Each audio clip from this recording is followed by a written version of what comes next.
তুমি আবুল হাসানের পুত্র। তুমি যদি মনস্থির করে থাকো, তবে আমার দৃঢ় বিশ্বাস দুনিয়ার কোনো শক্তি তোমাকে বাধা দিতে পারবে না। ধন্যই সে জাতি যার মায়েরা তোমার মতো পুত্র জন্ম দেয়। খালিদ বললেন, আমি চাই যে আপনি খুশি হয়ে আমাকে অনুমতি দিন। রাজা জবাব দিলেন, আবুল হাসানের পুত্রের আনন্দ আমার অসন্তুষ্টির কারণ হতে পারে না। আলোর পথ অডিও বুক চ্যানেলে আপনাকে স্বাগতম। এখনই সাবস্ক্রাইব করুন এবং ইসলামের আলোতে পথ চলুন। 10 দিন পর ভোরবেলা বন্দরে দুটি জাহাজ যাত্রার জন্য প্রস্তুত। এক জাহাজে জুবায়ের বিধবা নারী ও এতিম শিশুদের নিয়ে যাচ্ছিলেন।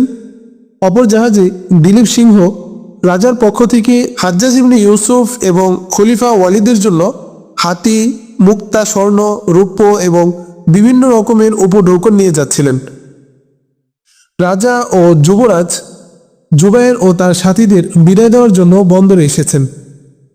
বিধবা নারী, এতিম শিশুদের প্রত্যেককেই ইতিপূর্বেই তিনি মূল্যবান উপহার দিয়েছিলেন।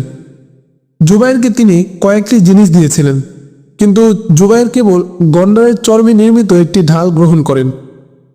রানী অনেক জিদ করে নিজের বহুমূল্যবান মুক্তার মালা নাহিদের কণ্ঠে পরাতে পেরেছিলেন।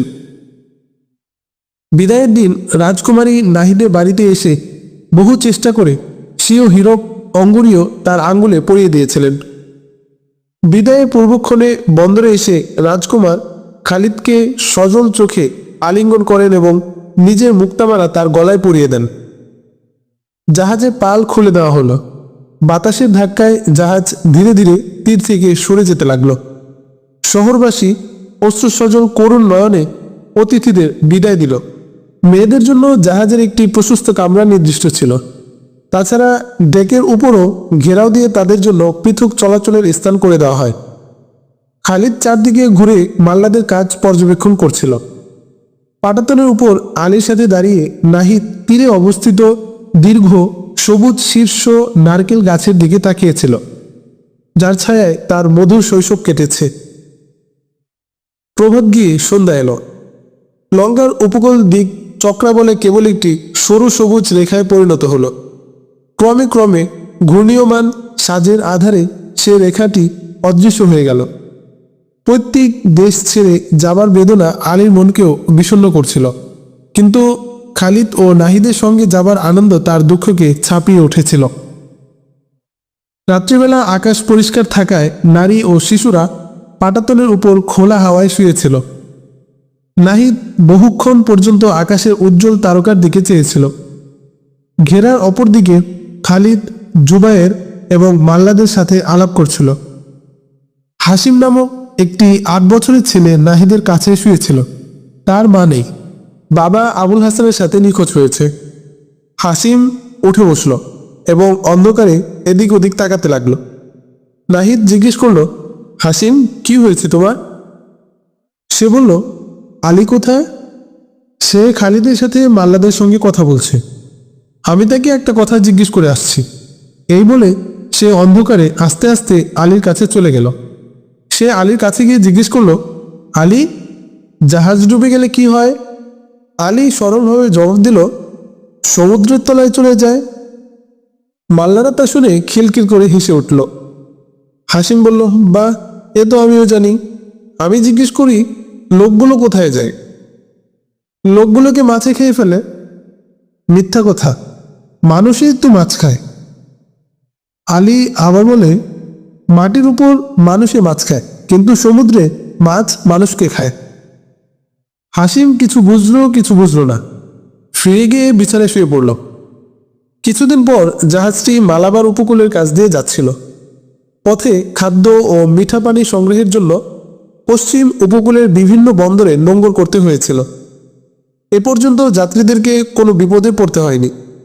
মালাবারের এক বন্দরে কয়েকজন আরব ব্যবসায়ী জুবায়েরকে অভ্যর্থনা করেন এবং দূর দূর যাত্রী ক্লান্ত পথিকদেরকে কয়েকদিন বিশ্রামের সুযোগ দেন। ইত্যবসরে লঙ্কা রাজ্যের মূল্যবান উপঢৌকনের খবর বহু দূর দূরান্তে প্রসারিত হয়। বিদায়ের দিন বন্দরের হাকিম জুবায়ের এবং দিলীপ সিংহের সাথে দেখা করে তাদের পথে জলদস্যুর বিপদ সম্বন্ধে সতর্ক থাকতে উপদেশ দেন। দিলীপ সিংহ উত্তর দেন, আপনি চিন্তা করবেন না, আমাদের জাহাজে যথেষ্ট অস্ত্রশস্ত্র রয়েছে। তৃতীয় দিন উভয় জাহাজের মাস্তুলে অবস্থিত প্রহরী উত্তর চক্রাবালের দিক থেকে অপর দুটি জাহাজের আগমন বার্তা জ্ঞাপন করে। উভয় জাহাজের চালকগণ ব্যস্ত হয়ে পাটাতনের উপর এসে দাঁড়ান। দিলীপ সিংহের জাহাজ আগে যাচ্ছিল। তিনি জাহাজ থামিয়ে জুবাইরের জাহাজের অপেক্ষা করেন। উভয় জাহাজ কাছাকাছি হলে দিলীপ সিংহ বলেন, আগন্তুক জাহাজ দুটি জলদস্যুদের নাও হতে পারে, তবুও আত্মরক্ষার জন্য আমাদের প্রস্তুত থাকতে হবে। আপনার জাহাজ পশ্চিম দিকে নিয়ে চলুন, আমি এদের ব্যবস্থা করব। জুবাইর জবাব দিলেন, না, বিপদের মুখে আপনাকে একা ফেলে যেতে পারবো না। দিলীপ সিংহ বলেন, আপনার সাহস সম্বন্ধে আমার মোটেই সন্দেহ নেই, কিন্তু শিশুদের প্রাণ রক্ষা করা আমাদের সর্বপ্রথম দায়িত্ব। জুবাইর জবাব দেন, যদি এরা সত্যিই জলদস্যু হয় তবে সম্ভবত পশ্চিম দিক থেকেও আমাদের পথ বন্ধ করবে। তাহলে পালাবার চেয়ে সম্মুখ যুদ্ধ করা কম বিপজ্জনক হবে। তাছাড়া বন্ধুদের বিপদের মুখে ফেলে পালায়ন করা আমার পক্ষে অসম্ভব। যা আপনার ইচ্ছা, তবে অন্তত মেয়েদের নিচে চলে যেতে হুকুম দিন। একথা বলে দিলীপ সিংহ নিজের সঙ্গীদের নির্দেশ দানে রত হলেন। জুবাইর খালিদকে বললেন, খালিদ, তুমি মেয়েদের ও শিশুদের নিয়ে নিচে চলে যাও। উভয় জাহাজের মাল্লাগণ প্রস্তুত হয়ে তীক্ষ্ণ দৃষ্টিতে আগন্তুক জাহাজের দিকে তাকিয়ে রইল। কিছুক্ষণ পর দিলীপ সিংহ একটি জাহাজের কালো পতাকা চিনতে পেরে চিৎকার দিয়ে বললেন, এগুলো জলদস্যুদের জাহাজ, যুদ্ধের জন্য সবাই প্রস্তুত হও। জুবাইর নিজ সঙ্গীদিগকে সম্বোধন করে বলেন, ভাই সব, এই নারী ও শিশুগণ আমাদের কাছে আমানত, এদেরকে নিরাপদে বস্ত্রা পৌঁছাবার দায়িত্ব আমাদের। আমি এখন যে যুদ্ধ প্রণালী অবলম্বন করতে যাচ্ছি, এ দায়িত্ব আমাদের উপর না থাকলে সে প্রণালী অন্যরকম হতো। এক ভয়ঙ্কর কাজের জন্য আমি তোমাদের মধ্য থেকে দুজন বীর স্বেচ্ছাসেবক চাই। সর্বপ্রথম খালিদ ও পরপর প্রত্যেক মাল্লা স্বীয় নাম পেশ করো। জুবাইর বলেন, এ কাজের জন্য দুজন শ্রেষ্ঠ সাঁতারুর প্রয়োজন। আমি এ কাজের ভার ইব্রাহিম এবং ওমরের উপর অর্পণ করছি। জুবাইরের নির্দেশ মতো উভয় জাহাজ থেকে দুটি নৌকা সমুদ্রে নামানো হলো। তাদের সাথে পাল বেঁধে দেওয়া হলো। হাতির খোরাকের জন্য দিলীপ সিংহের জাহাজে অনেক লুকোনো ঘাস ছিল। কয়েক বোঝা ঘাস মাল্লারা নৌকায় নামিয়ে দিল। ইব্রাহিম এবং ওমর হাতে জ্বলন্ত মশাল নিয়ে নৌকায় আরোহণ করল। এরপর জুবাইর ও তার সাথীগণ ধনুক ও কামান সাজিয়ে আক্রমণকারী জাহাজের অপেক্ষা করতে লাগলেন। অগ্রগামী জাহাজের লক্ষ্য দিলীপ সিংহের চেয়ে জুবাইরের জাহাজের দিকে বেশি ছিল। ওমর ও ইব্রাহিমের নৌকাগুলো দীর্ঘ চক্কর নিয়ে আক্রমণকারী জাহাজগুলোর পিছনের দিকে চলে গেল। জুবাইর এদিক ওদিক দৌড়ে নিজ সাথীদেরকে নির্দেশ দিচ্ছিলেন। প্রথম তীর বর্ষণ হানাদারদের পক্ষ থেকে এলো।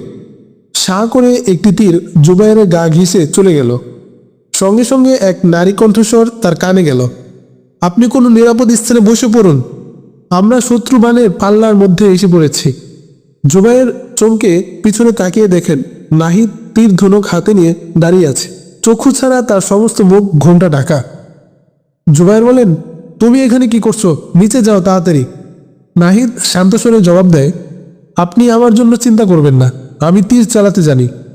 কথা বলে সে অগ্রসর হয়ে এক সৈনিকের কাছে বসে পড়ল। কিছুক্ষণ তীরের যুদ্ধ চলার পর আরো নিকটে পৌঁছে দস্যুগণ জ্বলন্ত বাণ নিক্ষেপ করতে লাগলো। অন্যদিকে জুবাইরের নির্দেশ মতো ইব্রাহিম এবং অপর স্ব নৌকা সোজা দস্যুদের জাহাজের দিকে চালিয়ে যাচ্ছিল। নিকটে পৌঁছে তারা জ্বলন্ত মশালের সাহায্যে শুকনো ঘাসে আগুন ধরিয়ে দিল। নিজেরা পানিতে লাফিয়ে পড়ল। দস্যুদল ফাঁদ হাতে করে প্রতিদ্বন্দ্বী জাহাজে লাফিয়ে পড়বার জন্য প্রস্তুত হয়ে দাঁড়িয়েছিল। উদ্ভ্রান্ত হয়ে নৌকার দিকে মনোযোগী হলো। বাতাসের প্রবল ঝাপটায় আগুনের শিখা জাহাজের পালে লেগে গেল। দিলীপ সিংহের প্রতিদ্বন্দ্বী দস্যু জাহাজ একটু দূরে ছিল, কাজেই সে জাহাজ থেকে যারা ঝাঁপ দিয়েছিল তারা দিলীপ সিংহের তীরন্দাজদের বাণে বিদ্ধ হতে লাগলো। কিন্তু জুবাইরের জাহাজ আক্রমণকারীগণ খুব নিকটে পৌঁছে গিয়েছিল। দস্যু জাহাজে আগুন লেগে যাওয়ায় দস্যুরা দড়ির ফাঁদের সাহায্যে জুবাইরের জাহাজে লাফিয়ে পড়তে চেষ্টা করছিল। আগুনের আশঙ্কায় জুবাইর নোঙ্গর তোলার আদেশ দিয়েছিলেন, কিন্তু ইতিমধ্যে 8-10 জন দস্যু জুবাইরের জাহাজে এসে পড়েছিল। জুবাইরের সাথীরা ভালো করে তাদের খবর নিচ্ছিলেন। হঠাৎ দস্যু জাহাজ থেকে একটি বান এসে জুবাইরের বাম বাহুতে বিদ্ধ হলো। নাহিদের ধনুক থেকে একটি বান বের হয়ে এক দস্যুর বুকে বিদ্ধ হলো। জুবাইর বললেন, সাবাস। নাহিদ ফিরে দেখে জুবাইর ধনুক রেখে দিয়ে বাহু হতে বান বের করার চেষ্টা করছে। নাহিদ তাড়াতাড়ি নিজের কামান রেখে দিয়ে এক হাতে জুবাইরের বাহু ধরল এবং অপর হাতে তীরটি টেনে বের করে নিল। তীর বের হতেই জুবাইরের বাহু হতে রক্তধারা বইতে লাগল। নাহিদ হাতের আস্তিন গুটিয়ে হঠাৎ নিজের ঘোমটা ছিঁড়ে ক্ষতস্থান বেঁধে দিল। জুবাইরের জাহাজ ফাঁদের পাল্লা থেকে দূরে চলে এসেছিল। জ্বলন্ত জাহাজের মাল্লারা অনন্য পায় হয়ে পানিতে ঝাঁপ দিচ্ছিল। জুবাইর পুনরায় ধনুক তুলে বলেন, নাহিদ, এবার তুমি মেয়েদের কাছে যাও এবং তাদেরকে সান্ত্বনা দাও। আল্লাহর ফজলে আমরা জয়লাভ করেছি। নাহিদ যেতে যেতে থেমে জিজ্ঞেস করলো, আপনার কষ্ট হচ্ছে না তো? না, এ অতি সামান্য জখম, তুমি ভেবো না। বলতে বলতে অজ্ঞাতসারে তার দৃষ্টি নাহিদের মুখের উপর পড়ল। বীরত্বের তেজ তার মুখের লালিত্য আরও বাড়িয়ে দিয়েছিল। নাহিদ অকস্মাৎ অনুভব করল যে তার ঘোমটা নেই। তাড়াতাড়ি পা চালিয়ে এসে নিচে অন্যান্য নারীদের কাছে চলে গেল। জ্বলন্ত জাহাজ থেকে কয়েকজন লোক নেমে নৌকায় আরোহণ করল। এক ব্যক্তি, যাকে দস্যুদের নেতা মনে হচ্ছিল, সে সেতু পতাকা দোলাতে লাগল। জুবাইর ইঙ্গিতে তীরন্দাজদের নিরস্ত করলেন। ওমর ও ইব্রাহিম স্ব কাজ সমাধা করে জাহাজের কাছে পৌঁছে গিয়েছিল। আগুনের আশঙ্কা থেকে নিরাপদ হয়ে জুবাইর জাহাজের নোঙর ফেলে রজ্জুর সিঁড়ি নামাতে আদেশ দিলেন। ওমর ও ইব্রাহিম জাহাজে উঠে এলো। দিলীপ সিংহের সাথীরা নিমজ্জমান শত্রুর উপর তখনও তীর চালাচ্ছিল। খালিদ ওদিকে জুবাইরের দৃষ্টি আকর্ষণ করায় তিনি তাদেরকে নিরস্ত হতে ইঙ্গিত করলেন। দস্যুরা কিছু আশ্বস্ত হয়ে রজ্জুর সিঁড়ি দিয়ে জাহাজে উঠতে লাগল। সর্বশেষে দস্যু সর্দারের নৌকা উভয় জাহাজের মাঝখানে এসে দাঁড়ালো। একটি বয়স্ক ভীষণাকায় লোক, যার অর্ধেক দাড়ি পেকে গিয়েছিল, আহত শার্দুলের ন্যায় জাহাজের দিকে ক্ষুব্ধ দৃষ্টিতে তাকাচ্ছিল। সে জাহাজে একটি নবযুবক ও একটি মেয়ের প্রতি জুবাইরের দৃষ্টি পতিত হল। উভয়ের গড়ন, চেহারা ও পোশাক দস্যুদের থেকে ভিন্নতর ছিল। ভীষণ আকৃতির লোকটিকে দস্যু সর্দার মনে করে জুবাইর তার প্রতি ইঙ্গিত করলেন। মাল্লারা দাঁড় বেয়ে নৌকাটি জাহাজের নিকট নিয়ে আসলো। আরোহীগণ একে একে রজ্জুর সিঁড়ি দিয়ে জাহাজে উঠে এলো। মেয়েটির চেহারায় রোগ যাতনার চিহ্ন স্পষ্ট দেখা যাচ্ছিল। সুবেশী পুরুষটি তার হাত ধরে সাহায্য করছিল এবং সে সাবধানে ধীরে ধীরে সিঁড়ির উপর পা রাখছিল। জাহাজে পৌঁছে যুবকটি এক অজানা ভাষায় কিছু বলে দস্যুদের প্রতি অঙ্গুলি প্রদর্শন করল। তার ভাষা না বুঝেও জুবাইর অনুভব করলেন যে সে দস্যুদের অত্যাচারের বিরুদ্ধে অভিযোগ এবং তার প্রতি কৃতজ্ঞতা প্রকাশ করছে। জুবাইর নিজের সাধ্যমতো সিন্ধি ও লঙ্কার ভাষা মিলিয়ে তাকে সান্ত্বনা দিলেন। যুবক ও মেয়েটি তার মিত্রতা অনুভব করে কৃতজ্ঞতাপূর্ণ দৃষ্টিতে তার দিকে চেয়ে রইল। বালিকা কিছু বলতে চাচ্ছিল, কিন্তু শোকাচ্ছ্বাসে তার কণ্ঠস্বর আটকে গেল। অশ্রুপূর্ণ নয়নে সে জুবাইরের দিকে তাকালো। বালিকার বয়স 14 কি 15 বছর মনে হচ্ছিল। সুন্দর চেহারার মধ্যাহ্নের ফুলের ন্যায় মলিন হয়ে গিয়েছিল। জুবাইর পুনরায় উভয়কে সান্ত্বনা দিলেন। সবশেষে দস্যু সর্দার জাহাজে পৌঁছল। তার চোখে অনুতাপের অশ্রু পরিবর্তে প্রতিশোধের বিদ্যুৎ চমকাচ্ছিল। অল্পক্ষণের মধ্যে দিলীপ সিংহ জুবাইরের জাহাজে এসে পৌঁছলেন। আসামাত্র তিনি দস্যু সর্দারকে মারবার জন্য চাবুক ধরলেন, কিন্তু জুবাইর অগ্রসর হয়ে তার হাত ধরে বাধা দিলেন। দিলীপ সিংহ জুবাইরের আস্তিন রক্তাক্ত দেখে জিজ্ঞেস করলেন, আপনি আহত হয়েছেন? জুবাইর জবাব দিলেন, অতি সামান্য ক্ষত। সুবেশী যুবক দিলীপ সিংহের মনোযোগ আকর্ষণ করে তার সঙ্গে বাক্যালাপে রত হল। পরে দিলীপ সিংহ দস্যু সর্দারকে কয়েকটি কথা বললেন। তারপর আরবি ভাষায় জুবাইরের সাথীদেরকে বললেন, নৌকায় একটি সিন্দুক আছে, তুলে নিয়ে এসো। চন্দন কাঠের ছোট সিন্দুকটি রশি বেঁধে মাল্লারা উপরে নিয়ে এলো। দিলীপ সিংহ ঢাকনা তুললেন। উপস্থিত সকলে বিস্মিত হয়ে দেখল সিন্দুকটি স্বর্ণ, মুক্তা ও জাওয়াহিরাতে পরিপূর্ণ। জুবাইর এর রহস্য জানতে চাইলে দিলীপ সিংহ সুবেশী যুবককে আরও কতগুলো প্রশ্ন করলেন। যুবক তখন নিজের কাহিনী বর্ণনা করল। যুবকের নাম জয়রাম। কাঠিয়াওয়াড়ের এক সম্ভ্রান্ত রাজপুত বংশে তার জন্ম। খ্যাতি ও প্রতিপত্তির সন্ধানে প্রথম যৌবনে সে সিন্ধু দেশে গমন করে। ব্রহ্মনাবাদের এক মেলায় তীর নিক্ষেপে অপূর্ব কৌশল প্রদর্শন করে সিন্ধু রাজের দৃষ্টি আকর্ষণ করে। রাজা তাকে সৈন্য বিভাগে একটি সামান্য চাকরি দিয়ে নিজের কাছে রাখেন। 2 বছর চাকরির পর জয়রাম দেবলের শাসনকর্তার সহকারী পদ লাভে সমর্থ হয়। দেবলে পৌঁছার 1 সপ্তাহের মধ্যেই বাড়ি হতে তার পিতার মৃত্যু ও মাতার অসুখের খবর পেয়ে কয়েক মাসের ছুটি নিয়ে কাঠিয়াওয়াড়ে পৌঁছে। বাড়ি পৌঁছার 10 দিন পর তার মাতা মারা যান। বাড়িতে তখন তার ছোট বোন মায়াদেবী ছাড়া আর কেউ ছিল না। আত্মীয়দের উপদেশ ও মায়াদেবীর অশ্রুপাতের ফলে তাকে সিন্ধু দেশে ফিরে যাবার সংকল্প পরিত্যাগ করতে হয়। কিন্তু 4 মাস ঘরে বসে থাকার পর এরূপ নিষ্কর্ম জীবনে তার বিতৃষ্ণা ধরে যায়। একদিন কাঠিয়াওয়াড়ের রাজদরবারে পৌঁছে চাকরির আবেদন করে।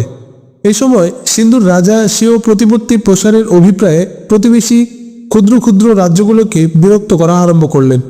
স্বাধীন রাজা ও সামন্তগণ তার প্রাধান্য স্বীকৃতির প্রমাণস্বরূপ তাকে নিজ নিজ রাজত্বের একাংশ প্রদান করছিল। সিন্ধু রাজ্যের পক্ষ থেকে কাঠিয়াওয়াড়ের রাজার কোনো আশু বিপদের আশঙ্কা ছিল না বটে, কিন্তু তা সত্ত্বেও তিনি যে কোনো মূল্যে সিন্ধু রাজের বন্ধুত্ব অর্জনে প্রস্তুত ছিলেন। জয়রামকে নিজ দরবারে কোনো চাকরি দেবার পরিবর্তে সিন্ধুতে তার প্রভাব ও সম্ভ্রমের সুযোগ গ্রহণ করা তিনি শ্রেয় মনে করেন। ফলে তাকে স্বর্ণ ও মণিমাণিক্যের এক সিন্ধুক সহ সিন্ধু রাজের দরবারে পাঠিয়ে দেন। জয়রামের বিশ্বাস ছিল যে রাজা দাহির তাকে ফিরে আসতে দেবেন না। কাজেই একমাত্র বোন মায়াদেবীকে একা ঘরে ফেলে যাওয়া সঙ্গত মনে করল না। মায়াদেবীও তার সাথে চলে যাবার জন্য জিদ ধরে। তার চাচাতো ভাইয়ের হাতে ঘরদোরের ভার দিয়ে তারা সিন্ধু যাত্রা করে। কিন্তু কাঠিয়াওয়াড় এবং সিন্ধুর মাঝে তাদের জাহাজ জলদস্যু দ্বারা আক্রান্ত হয়। তার সঙ্গীরা বীরত্বের সাথে যুদ্ধ করেও দস্যুদের কাছে পরাজিত হয়। দস্যুরা মণিমুক্তা সিন্ধুক দখল করে নেয় এবং জয়রাম ও মায়াদেবী ছাড়া অন্যান্য সবাইকে তীরে নিয়ে ছেড়ে দেয়। দস্যু সর্দার মনে করেছিল যে জয়রাম ও মায়াদেবী কাঠিয়াওয়াড়ের রাজের আত্মীয়, কাজেই এদেরকে বাঁচাতে রাজা অনেক টাকা দিতে রাজি হবেন। সেই জন্য সে কাঠিয়াওয়াড় উপকূলের এক অনাবাদী স্থানে নোঙ্গর করে রাজার সাথে দরাদরি করবে স্থির করেছিল।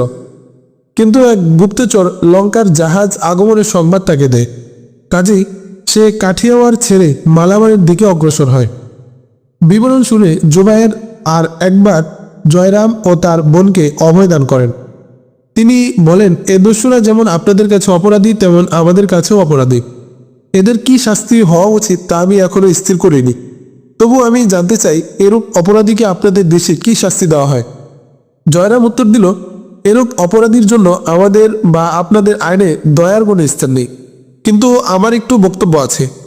এদের সাথে যখন আপনার যুদ্ধ শুরু হয় তখন আমাদেরকে জাহাজের এক কোনায় এরা বন্দি করে রাখে। জাহাজে আগুন লাগার পরও আমাদেরকে তারা সেখানে আটকে রাখতে চেয়েছিল। নিজের জন্য হয়তো আমি এদের দয়া ভিক্ষা করতাম না, কিন্তু আমার বোনের জন্য আমাকে দুর্বল হতে হয়। নৌকাতে তুলবার আগে এরা আমাকে প্রতিজ্ঞা করে নিয়েছে যে আমি আপনার কাছে এদের জীবন রক্ষার সুপারিশ করব। কিন্তু আমি একথা বলতে চাই না এদেরকে মুক্ত করে দেওয়া হোক। আমি এদেরকে কেবল মৃত্যুর দণ্ড থেকে রক্ষা করতে চাই। কিন্তু যতদিন এদের সৎ পথে ফিরে যাওয়া সম্বন্ধে নিশ্চিত না হওয়া যায় ততদিন এদেরকে বন্দি রাখা আবশ্যক। অসুখের দরুন মায়াদেবী বহুক্ষণ দাঁড়িয়ে থাকতে পারছিল না। ভাইয়ের কাছে সে কিছু বলে। জবাব দেওয়ার আগে দিলীপ সিংহ বললেন, আহা, আপনার বোন অসুস্থ তা আমাদের জানা ছিল না। বাবা খালিদ, তুমি একে তোমার বোনের কাছে নিয়ে যাও। খালিদ অগ্রসর হলো। মায়াদেবী ভাইয়ের দিকে তাকালো। জয়রাম দিলীপ সিংহকে জিজ্ঞেস করলো, এ জাহাজে মেয়ে লোক আছে? জি হ্যাঁ, আপনার বোনের কোনো অসুবিধা হবে না। হ্যাঁ মা, তুমি যাও, বিশ্রাম করো গিয়ে। জাহাজগুলো পুনরায় যাত্রা করার আগে দস্যু সর্দার ছাড়া অন্য সব বন্দীদেরকে দিলীপ সিংহের জাহাজে নেওয়া হলো। জুবায়ের দিলীপ সিংহকে সতর্ক করে দিলেন যে শান্তি সম্বন্ধে সিদ্ধান্ত না হওয়া পর্যন্ত বন্দীদের সাথে যেন কোনো রকম দুর্ব্যবহার না করা হয়। তাদের সৎ ব্যবহারের জামিন স্বরূপ দস্যু সর্দারকে জুবায়ের নিজের জাহাজে রেখে দিলেন। বোনের অসুখের দরুন জয়রামও জুবায়েরের জাহাজে থাকা পছন্দ করল। খালিদ মায়াদেবীকে নাহিদের কাছে পৌঁছিয়ে দিল। নাহিদ তাকে বিছানায় শুয়ে দিল। অন্য আরব নারীরা তার কাছে এসে জড়ো হলো। প্রথম দর্শনে মেজবান ও মেহমানদের মাঝে শুধু ইশারাতেই সহানুভূতি ও কৃতজ্ঞতার বিনিময় হলো। স্বীয় জাহাজে যাবার পূর্বে দিলীপ সিংহ জয়রামকে বললেন, আপনার হয়তো খাবার কষ্ট হবে। আমি কিছুদিন মুসলমানদের সাথে থেকে ছুতমার্গে বিশ্বাস হারিয়ে ফেলেছি। আমরা সবাই একসাথে খাই এখন। আমার সঙ্গে এমন কেউ নেই যে মুসলমানদের সাথে খায়নি। তা সত্ত্বেও আমার নিজের একজন লোক এখানে রেখে যাচ্ছি, সে আপনাদের উভয়ের খাবার পাক করবে। আপনার মেজবান আপনার অনিচ্ছায় কখনো তার সাথে খেতে আপনাকে বাধ্য করবেন না। দিলীপ সিংহ জুবায়েরকে কয়েকটি কথা বুঝিয়ে দিয়ে নিজের জাহাজে চলে গেলেন। তিনি পৌঁছবার আগেই তার সাথীরা ভূতা খুর দ্বারা 5 জন চুল পাকা দস্যুর মাথা, দাড়ি, মোচ এবং ভ্রু কামিয়ে দিয়েছিল। একজন দস্যুকে গঠন ও চেহারায় অন্যান্যদের চেয়ে একটু সম্ভ্রান্ত মনে হচ্ছিল। তার অর্ধেক দাড়ি, একদিকের গোঁফ এবং অর্ধেক মাথা কামিয়েই ছেড়ে দেওয়া হয়েছিল। নাহিদ এবং অন্যান্য আরব নারীরা মনে প্রাণে মায়াদেবীর সেবা শুশ্রূষা করছিল।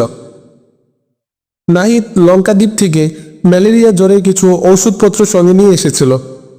তা ব্যবহার করে মায়াদেবী 3-4 দিনের মধ্যেই সুস্থ হয়ে উঠলেন। বাহুর ক্ষতকে সামান্য মনে করে জুবায়ের প্রথম মোটেই আমলে নেননি, কিন্তু ভিজে হাওয়ার দরুন 3য় দিন তাতে পুঁজ দেখা দেয় এবং বেদনা ও জ্বরের আতিশয্যে তাকে শয্যা গ্রহণ করতে হয়। দিলীপ সিংহ কয়েকবার নিজের জাহাজ ছেড়ে জুবায়েরের শুশ্রূষা করবার জন্য আসেন। আলী, খালিদ ও হাসিম, নাহিদ ও অন্যান্য আরব নারীদেরকে অহরহ তার অবস্থা সম্বন্ধে খবর পৌঁছায়। জয়রাম সর্বদা তার কাছে বসে থাকে। নারীসুলভ সূক্ষ্ম অনুভূতির দ্বারা মায়াদেবী নাহিদের মনোকষ্টের কারণ বুঝতে পেরেছিল। ভাইয়ের উপস্থিতিতে সে মাঝে মাঝে জুবায়েরকে দেখে যেত। ফিরে এসে ইঙ্গিতে এবং 2-1টি ভাঙা ভাঙা আরবি শব্দের সাহায্যে নাহিদকে সান্ত্বনা দিতে চেষ্টা করত। দিনরাত আরব নারীদের মধ্য থেকে সে ক্রমে 2-1টি আরবি শব্দ শিখছিল। এক সন্ধ্যায় জুবায়েরের অবস্থা একটু আশঙ্কাজনক হয়ে পড়েছিল। দিলীপ সিংহ এসে ক্ষতস্থান পরিষ্কার করে মলম লাগিয়ে পট্টি বেঁধে দিলেন। রাত্রিবেলায় আকাশ মেঘাচ্ছন্ন এবং বায়ু প্রবল ছিল। মাল্লারা স্ব নির্দিষ্ট স্থানে কর্তব্যরত ছিল। জয়রাম, খালিদ ও আলী জুবায়েরের দেখাশোনা করছিল। আরব নারীগণ ঈশার নামাজ পড়তে উঠলে মায়াদেবী তার ভাইয়ের কাছে জুবায়েরের অবস্থা জানতে চলে গেল। নামাজ শেষ করে নাহিদ যখন জুবায়েরের আরোগ্য কামনা করে প্রার্থনা করছিল, খালিদ এসে খবর দিল তিনি সংজ্ঞাহীন হয়ে পড়েছেন। জনক বয়স্কা মহিলা বললেন, ঝড়ের আশঙ্কায় সব পুরুষেরা কাজে ব্যস্ত, ওর কাছে এখন আমাদেরই যাওয়া উচিত।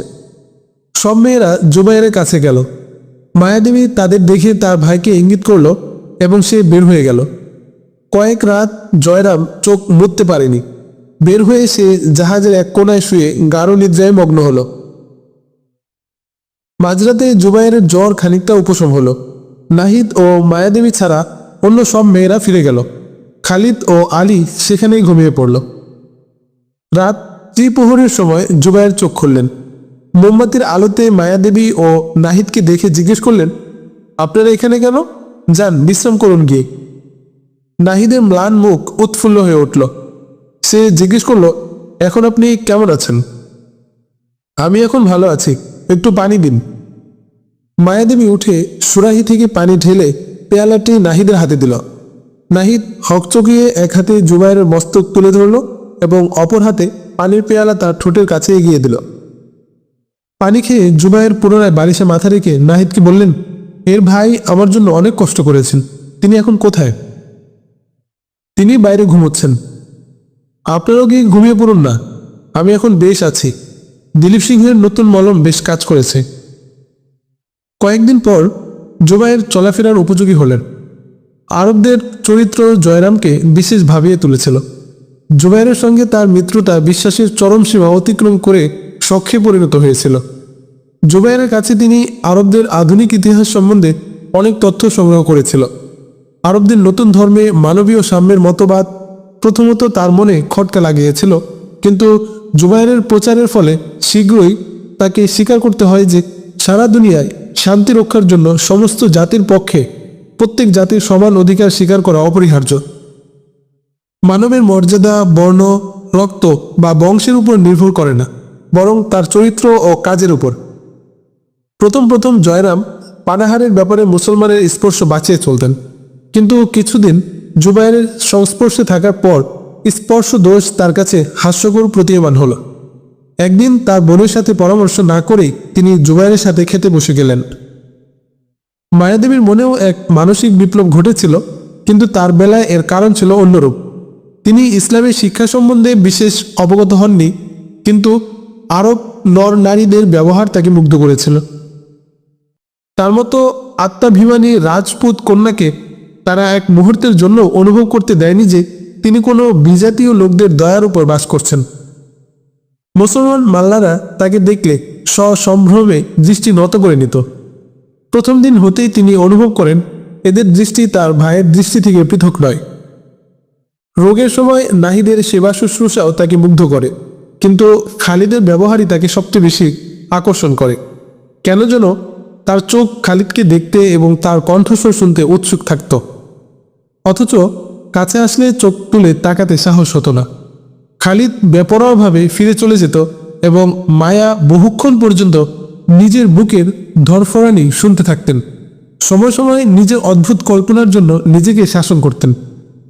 রাত্রে শুয়ে শুয়ে তিনি নিজের সঙ্গেই তর্ক করতেন, এই সমবয়সী ছেলেটিকে তিনি কেন সমীহ করে চলেন। ভবিষ্যতে তিনি তাকে ঘৃণা, তুচ্ছ ও অবহেলা করবেন মনস্থ করতেন। প্রত্যুষে আজান শুনে যখন আরবগণ নামাজে দাঁড়াতো, মায়াদেবী তখন এসব প্রতিজ্ঞা সত্ত্বেও জাহাজের পাটাতনের উপর চলে যেতেন। একপাশে দাঁড়িয়ে সুনীল সমুদ্রের ঢেউ দেখে চিত্ত বিনোদনের প্রয়াস পেতেন, কিন্তু অল্পক্ষণের মধ্যে বিরক্তি ধরে যেত এবং ঘুরে নামাজিদের দেখতে থাকতেন। অজ্ঞাতসারে তার দৃষ্টি খালিদের উপর নিবদ্ধ হতো। হয়তো খালিদের উপস্থিতির দরুনই নামাজিদের রুকু ও সেজদা তার ভালো লাগত। নামাজের পর হাত তুলে খালিদ যখন প্রার্থনা করত, তার চোখে তা অত্যন্ত মধুর লাগত। ইসলামের প্রতি তার প্রথম আকর্ষণ এ কারণে হয় যে তা খালিদের ধর্ম। খালিদের ভাষা বলেই তিনি আরবি ভাষাও শিখতে চেষ্টা শুরু করেন। ধন্যবাদ আলোর পথ অডিও বুক চ্যানেলটি দেখার জন্য। ইসলামের শিক্ষা আরও গভীরভাবে জানতে এবং আপনার জীবনকে সঠিক পথে পরিচালিত করতে এখনই সাবস্ক্রাইব করুন আলোর পথ অডিও বুক।